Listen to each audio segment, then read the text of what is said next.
Adam Love, I'm going to read this, is an emerging writer in Salt Lake City, attended the University of Redlands and University of San Diego, where he received a BA in psychology. Then he moved to Salt Lake City, worked as a tutor in AP English literature students and ACT, SAT tests. While tutoring, he pursued an MFA in poetry in creative nonfiction from Vermont College and graduated in 2012. While in Vermont, he was a 3-time nominee for the AWP Intro Award in Poetry, which is a really impressive award, by the way, and to be nominated is fantastic. His work has appeared, or is upcoming, in MiPoesias, is that how you say it? Conte, Big Buddy, a Journal of the Mississippi River Valley, Ugly Magazine, fun to say out loud, and Borderline. He's a finalist for 2012 Tired Hearts Press Chapbook Contest Series and received a nomination in 2013 Pushcart Prize. And I know that he has a chapbook that is coming out soon. I think it's available to purchase now, but it's coming out, what, in a week? Yeah. 1 week. The timing, Adam. Nonetheless, we're happy to have him. Adam Love.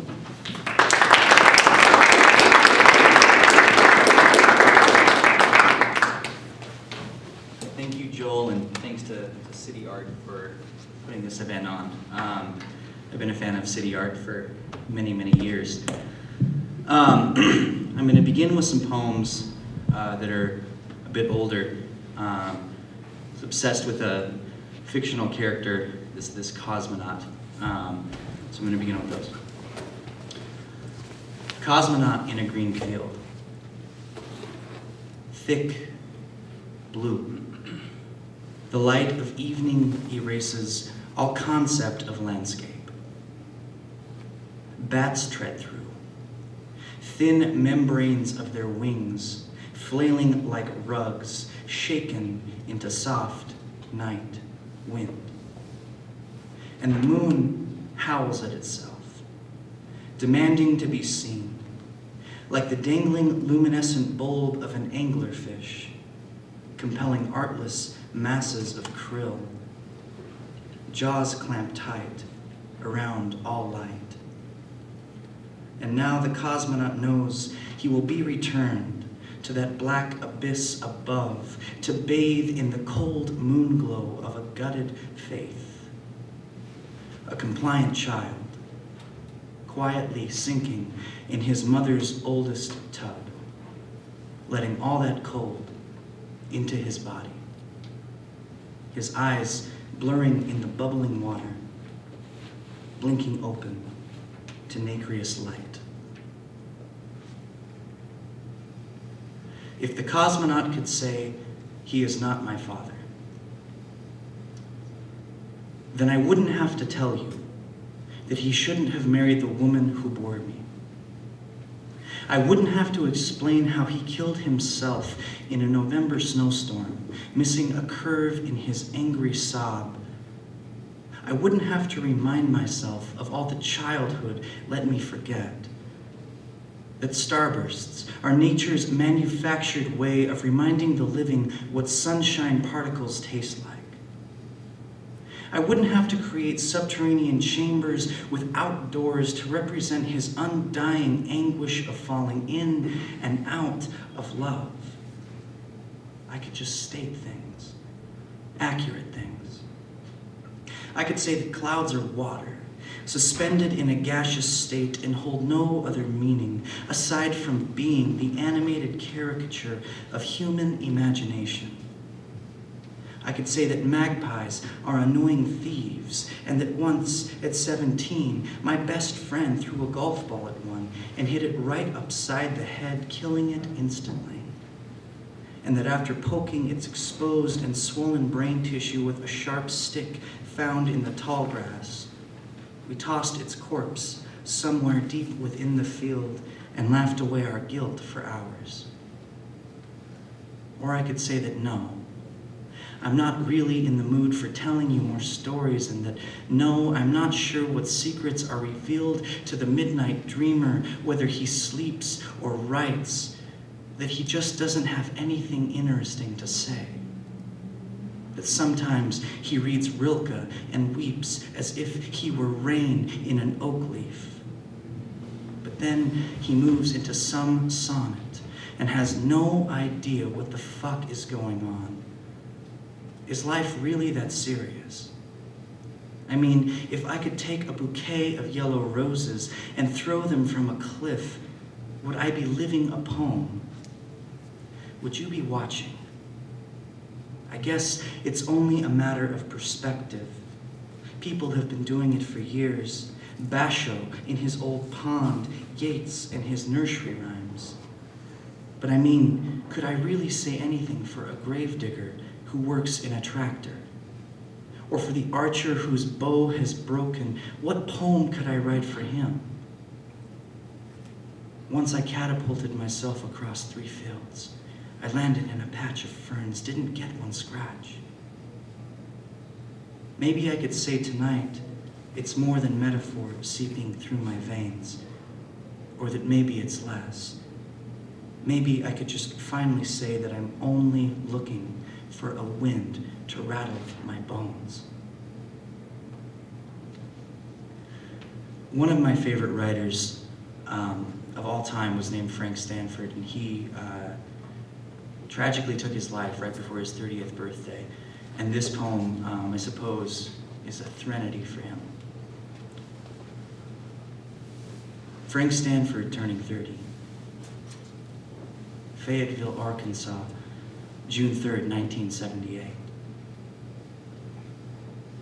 Final echo of heartbeat as he raises the pistol to his chest and sheds his skin. He will never feel his hands again.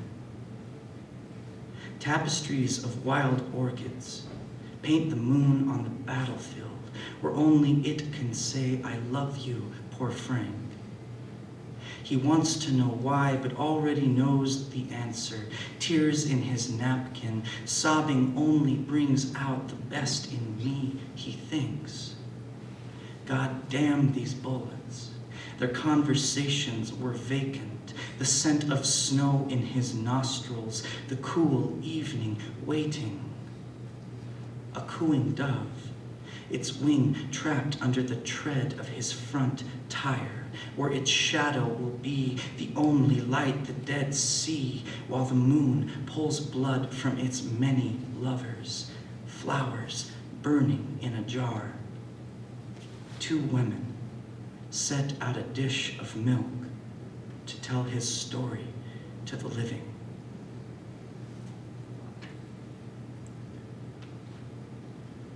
Red July.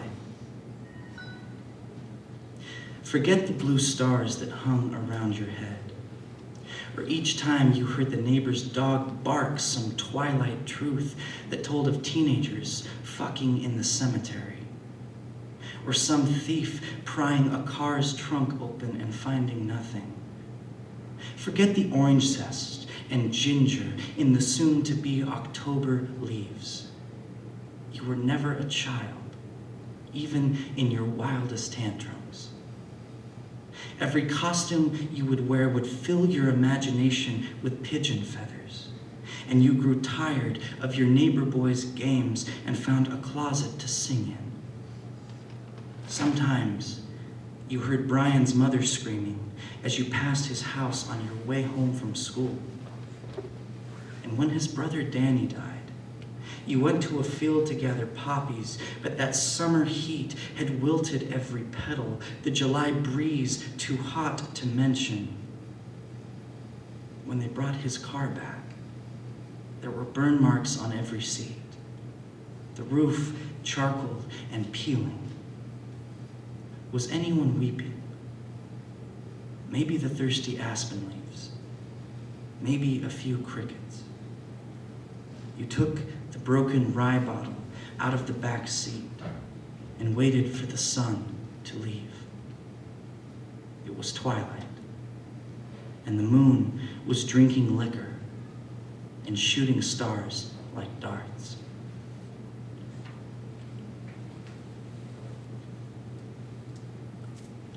White pining for a summer lover. Who heard the porch banjo while you walked with him through the gravel-studded streets and fled into that dark house above the headstones? Who felt the city lightscape, gutting that black room you took him in to rest? Who but you? I have painted your story in every maple leaf that will turn red. I have kept your street nickels in the ashtray. I have swallowed your mosquitoes in my sleep, and still you reign. But for the flood, might the stars wet my dreams? But for the flavor of venison, might the hunters weep? The kale green scent of Russian olive blossoms drifts in through the shades. And I feel you, like the purple-orange sunset in the heat of car exhaust. You are burning loudly enough for every forgotten god.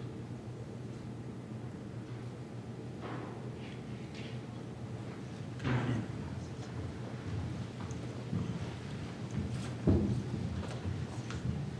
Weekends. Seems like you never get enough sleep.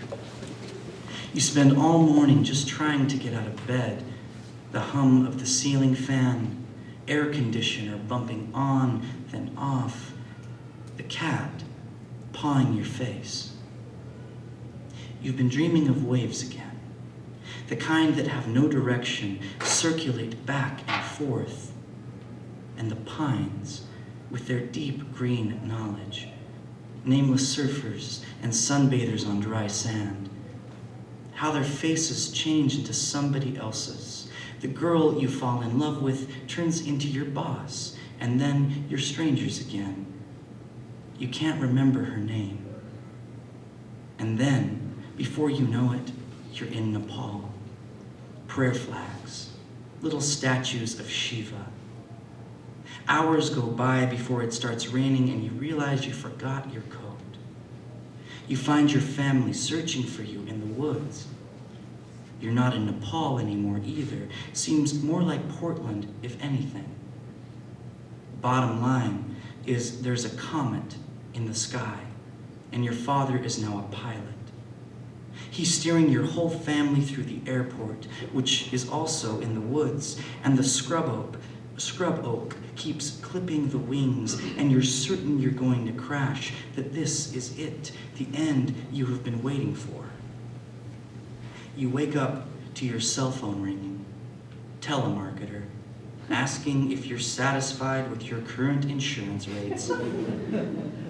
You say fuck off and hang up. Try to rub a little consciousness into your eyes. The dream stays fresh, like a toad in a mason jar, kept warm underneath your reading light. You keep tapping the glass all day long, straining to make it sound. You spend the rest of the day unpacking the car after the road trip you took last week.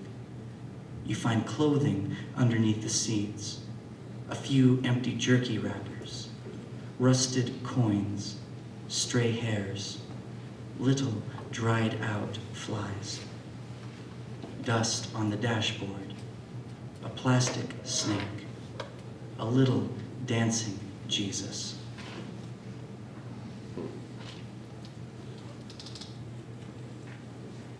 Poem where nobody's died yet.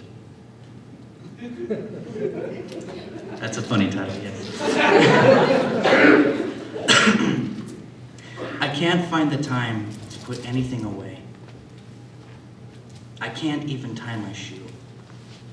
Criminy mushrooms and dandelions scar the dinner plate. There's a cactus next to the fireplace. And my pagan neighbor lifts off her veil and raises a hand to sew in. Crickets. Corpses of tomatoes trampled by the gardener, his clippers lying next to the fence post. Moonlight bleeds into metal. Someone shot the dog 2 days ago. I heard it all go down when I was dreaming of the comet ablaze in the sky. My father flew the last flight out of Jerusalem. Oh, lover, you and I spoke the same language once, a single feather. Now you're dancing in that town I don't know, the grass so dark and green. You watch the stars come out and fuck. Summer is ending. A gray praying mantis lays its head down. Firebugs, ants trailing the dumpster. Say, where did I put my fishing boots? Fish out of water. It's a night that smells of prison and raspberries. The sky is swimming. Cold vanilla rings of stars meld as one and dissipate to single specks again and again. A voice in the bushes. Feel the whisper in each moment you see the spectrum. I am the drumbeat in the veins of angels.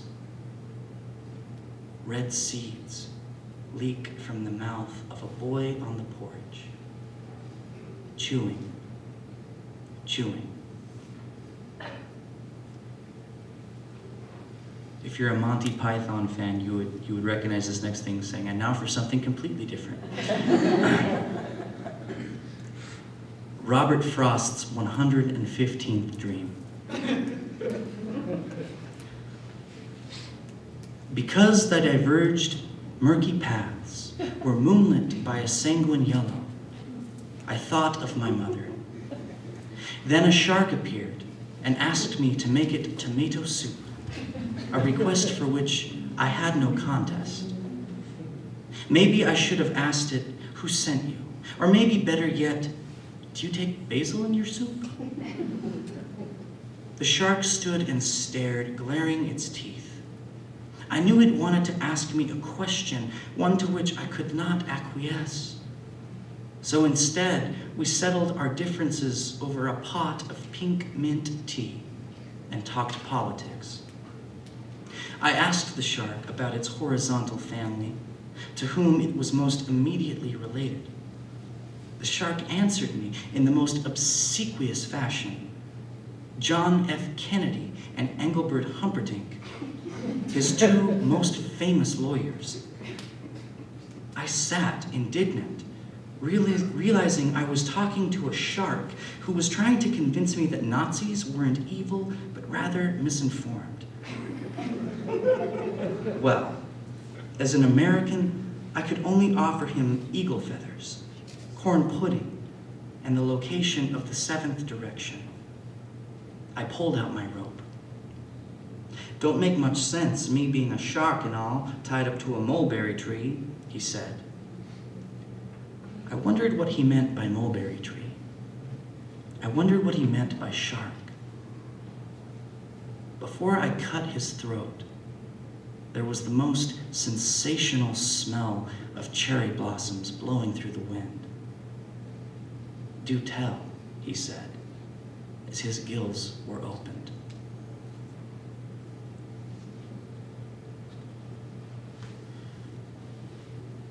Mint leaf for Charlie Manson. This poem is actually, the lines in this are all, I guess this is an erasure poem or a found poem. These are all things he has said in documentaries and in interviews. And he sounds like a William Faulkner character, and I'm really driven to that language, I don't know why. But this is Charles Manson's poem that he wrote, I suppose. Mint leaf for Charlie Manson. If you're outside and you live a life on the outside, the mind that you live in is a family. The head of your family is Nixon. He's your father. He's lost sight of his children. He doesn't see in the back, doesn't see in the shadows. He doesn't see you on the roadside. He doesn't see the back of the cells. He doesn't see the front yard. You take the bottom of the world. He doesn't see the bottom. His eyes reach into the foreground, into the free world, the think chambers. These are all think chambers. Most of the people here are just your reflections, your mistakes. They weren't born rebelling. In other words, you have two thoughts. We were all born to die.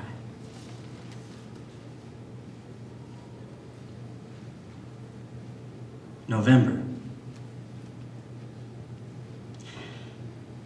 In this moonlight, in this swollen cyan of a child's blind eye, fog above these hills, the scent of spruce tips, the absent owls, foxes burrowed in their caves, the bones of last summer's fish sleeping in the dirt like a broken harp.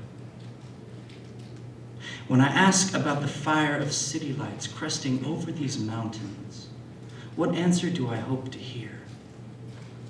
A dry thistle rustles in the breeze, the silhouette of some dark bird rising higher towards the purple abyss.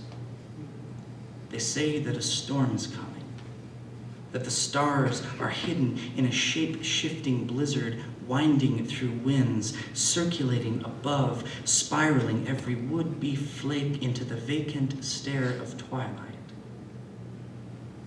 When I hear the songs of wolves, I feel the death rattle of each mangled deer. Each howl crooning to every moon the child's eye becomes, brushing his teeth and spitting into the stained sink below the mirror. I know that he looks towards the vacant stare of his father. And as the child reaches for a towel to dry his face, he answers the call of that cold wilderness. I'm ready for sleep now.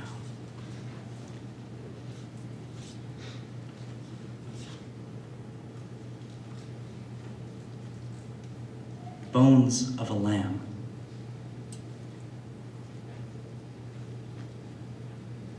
Where do you go now when the wind dies down? When the humdrum rubble of the soon-to-be-built house across the road is suddenly stocked with 2x4s and loses its cavernous rot.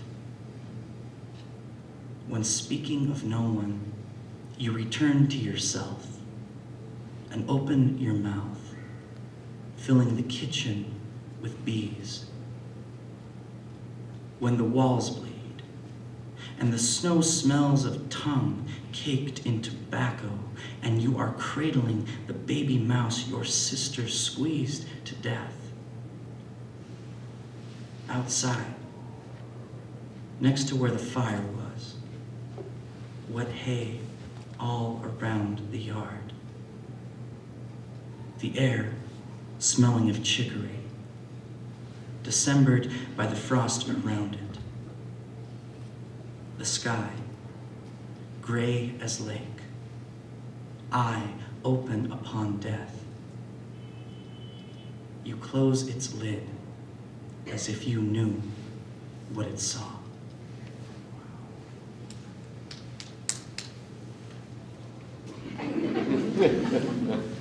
Thank you, sir. Thank you. Telegram. What it was that made you give up the life you once called everything, I don't know. Something prevents me from following you there, in my stories of you. I'd rather reconstruct the pines and re-bless the wind that ran through our hair. Right that moment on the bridge during the snowstorm, after we had said enough and stayed quiet. There is still some elegy I am trying to carve out, after you had set sail for Nepal to find the snow in its people. In my mind, you were brushing your hair with a comb made of ebony and bone. A horse carried you up that foggy trail, and you heard some men whistling for birds. I don't know why I can't see it when you tell me who you really met.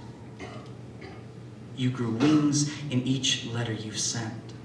I can still smell their wet feathers. You'd been eating seeds.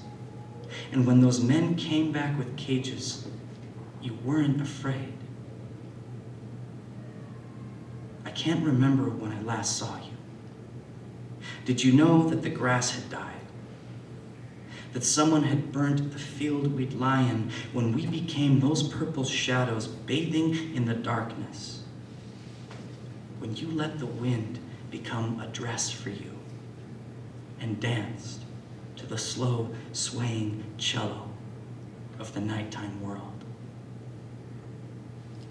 Tonight, as I write this, I stir the pine logs in the fireplace, and outside the December asphalt is black and still. Tonight, wherever you're sleeping, breathing in the indelible presence of this small world we know, are you dreaming of your mother or the children we never had? Maybe it's the soft coo of pigeons in this city, where once you sang to me, pulled me down from the rafters, shaking in my arms on the roof.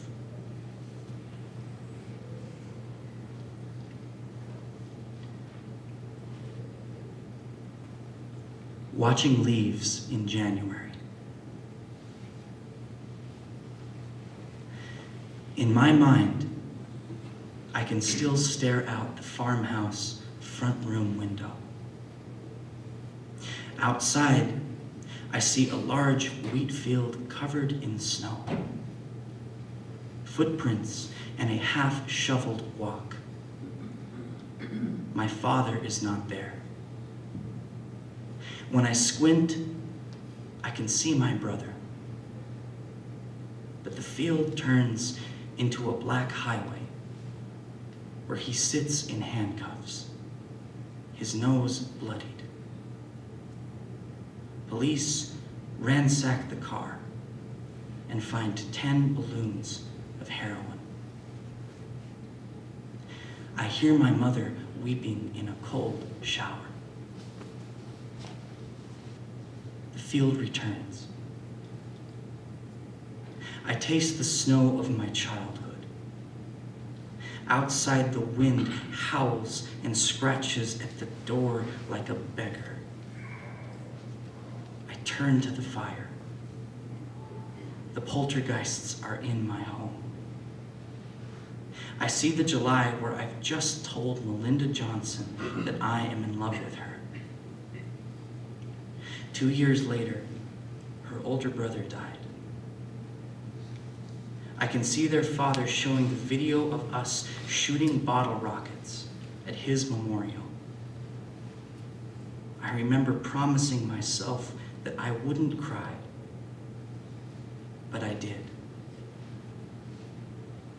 In childhood, we begin to understand these imperfections. The moment when somebody dies on a day so ordinary, it could have just as easily not happened. Now, I keep listening for someone in each wrinkled leaf that blows past my door. If it's my mother, it is because I hear her singing to 1,000 orchids in a greenhouse. If it's my grandfather, it is because each dry leaf dragged across the asphalt sounds just like his voice. The unraveling of a candy wrapper as the esophageal cancer spreads and outside, it is trying so hard to snow.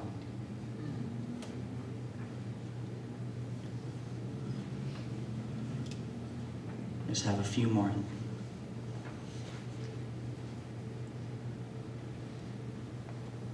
Of the following season for John Comey. I'm tired of thinking of all you dead. The black masks of your graves, the visions you stir in me. Black, the surging wind rattling each window. Black, the ocean before dawn. When I prayed for the storm cloud, I wasn't asking for rain exactly. More so the imagination of each of your blue midnights to be flooded, washed, cleaned. Still, you howl at me.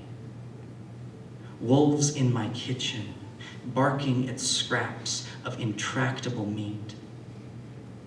Tell me, if I were to open my veins, would their wild flowers mend you? The heat of the valley this spring, its awkward smell, the sexual blossoms, these goddamned crows. If only the pear tree could forgive them all.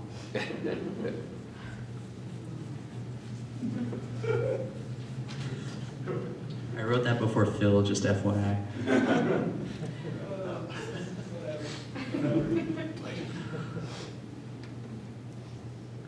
The cloud he will never give you. You burn the curry again. Smoke fills the kitchen. Your mother cuts her finger on a wine glass. Your dog isn't dead yet. Your teenage sister makes love to her boyfriend for the first time in the basement, while you watch a low-budget documentary about snake fossils in Mazatlan and chopped carrots. The kettle is boiling. Rachmaninoff beats his black keys in the background. The fuck buddy you brought over for dinner doesn't know where you keep the pepper. Your mother decides she needs stitches. Your father rolls up a newspaper and whacks the dog's nose. And of course it's snowing. Of course it's mid-January. Of course the tire tracks in the street. Of course the black ice on the hill. Of course the parking lot, lit up in that hazy yellow glow. And of course you're thinking of the day we walked the dog around the field in back of the lot and didn't say much. Of course you're older now. Of course your hair is longer.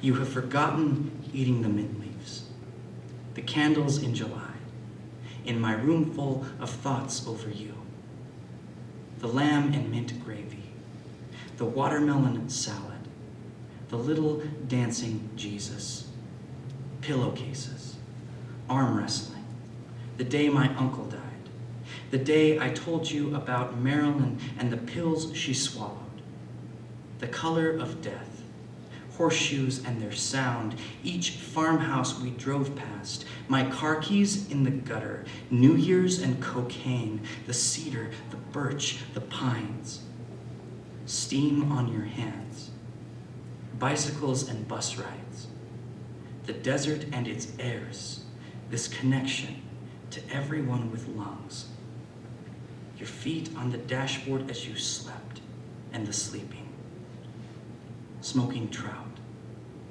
the color of crows, the noise a tent makes in wind, a letter, rows of corn at dusk, simple breeze of that song you loved, bones of antelope scattered on the island where the iron sharpens the iron.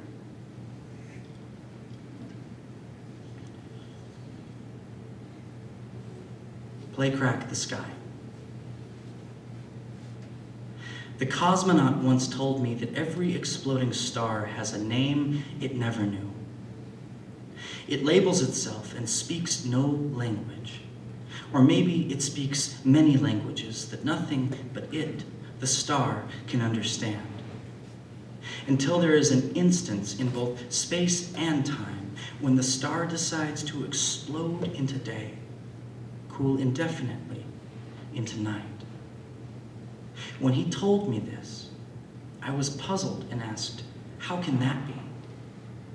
He chuckled and said, once I went to a black hole, crossed the never-returning boundary into my own nothingness, forever leaping into that cosmic bay, my existence stretching through each layer of the universe's sunken mountains. But now I am here. And you should know that I am both here and not here, that I both returned and never left. Suddenly, I'm 5 again, climbing my honey tree, chewing pine gum, reaching for the distant gold hand of maple leaves, searching the ground for signs of my father, staring back up at the wild blue late evening empire, allowing the clouds to unlock the cornerstone of my eye. If I could find the cosmonaut, I'd tell him that I am the one who haunts his dreams of mountains sunk below the sea. That every star I become will explode, collect in my bloodstream, and flood my bones like potholes after rain has play-cracked the sky. And this is my last one. Thanks for everybody for coming tonight.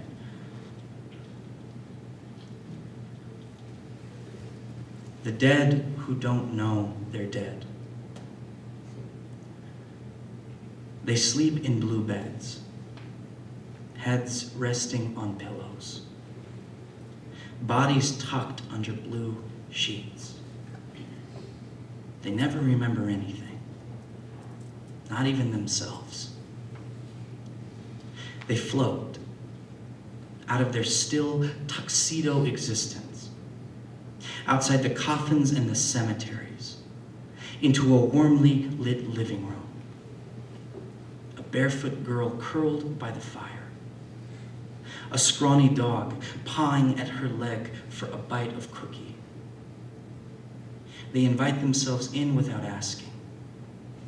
They sit in her father's favorite chair and call for a glass of brandy. They aren't sure what they're doing there in the living room. They marvel at its distantly familiar smell, the dead who don't know they're dead. They are nameless and full of wonder, like a dream being able to dream.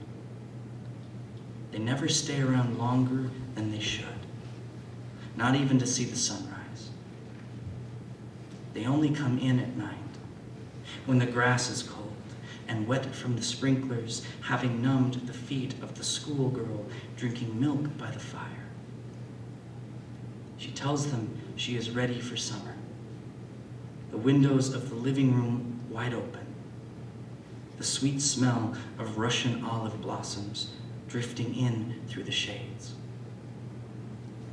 Sometimes, when the moon is ripe and swollen, they open their mouths and try to sing.